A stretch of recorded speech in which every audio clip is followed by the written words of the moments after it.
It's still there, isn't it? Even now, I can feel its weight pressing against the glass. I moved into this place in November, desperate for a quiet corner of the city after a messy breakup. It's a small, old apartment building on Elm Street, the kind with creaky floorboards and a landlord who communicates solely through passive-aggressive sticky notes. When I first got the keys, the fridge door was plastered with them, mostly about recycling and not letting the communal hallway light burn out. But then there was Rule 7, taped right at eye level, stark black marker on faded yellow paper. Never look out the window after 2 a.m. Never. I just laughed. Seemed like a quirky little building quirk. I figured maybe the upstairs neighbor was a light sleeper or something. The apartment itself was charming enough. A little dusty, a little cramped, but it had decent light and the rent was surprisingly low for the area. I'd been so focused on unpacking, on trying to make this new place feel like mine, that I barely gave the rule a second thought. I was always a night owl, sure, but 2 a.m. was usually when I was just settling in with a book or scrolling through my phone. My old place had a great view of the city lights, so I'd often stare out, lost in thought. This window overlooked a narrow alleyway, mostly filled with overflowing dumpsters and the occasional stray cat. Not exactly a postcard view. The first few weeks were fine. Normal. I'd make myself tea around midnight, watch some terrible reality TV, and eventually drift off. Then little things started. A faint scratching sound like tiny claws on brick would sometimes start around 1:45 a.m., just outside my window. I'd chalk it up to rats or the wind. Then there was the feeling. This constant prickling sensation on my skin, like I was being watched. Not just generally, but specifically. Like someone was standing just on the other side of the glass, their gaze boring into me. I'd catch myself looking at the clock, a nervous flutter in my stomach as it ticked closer to 2.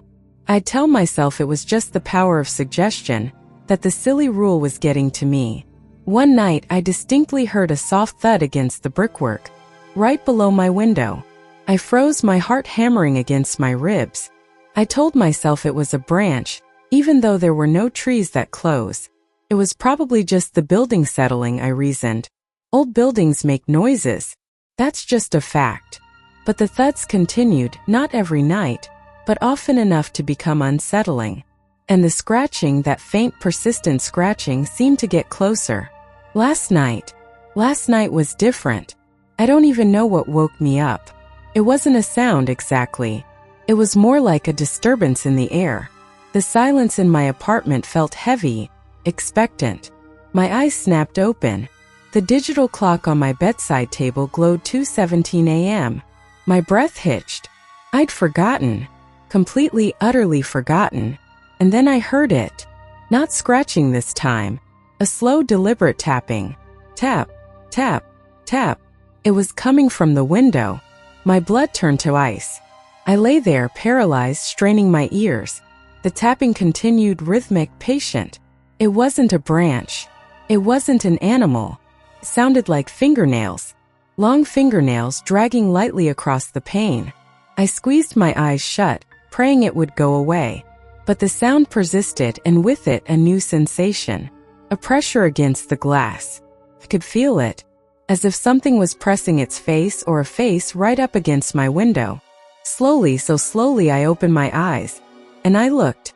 It was dark, of course, but there was enough ambient light from the street lamp at the end of the alley to see. And there, pressed against the glass, was a face. It was pale, impossibly so, and gaunt. The eyes were wide, dark pits that seemed to swallow all light, and they were fixed on me. There was no nose, just 2 small dark slits. And the mouth was a thin, cracked line that stretched impossibly wide, revealing rows of tiny needle-like teeth. It wasn't moving, just staring.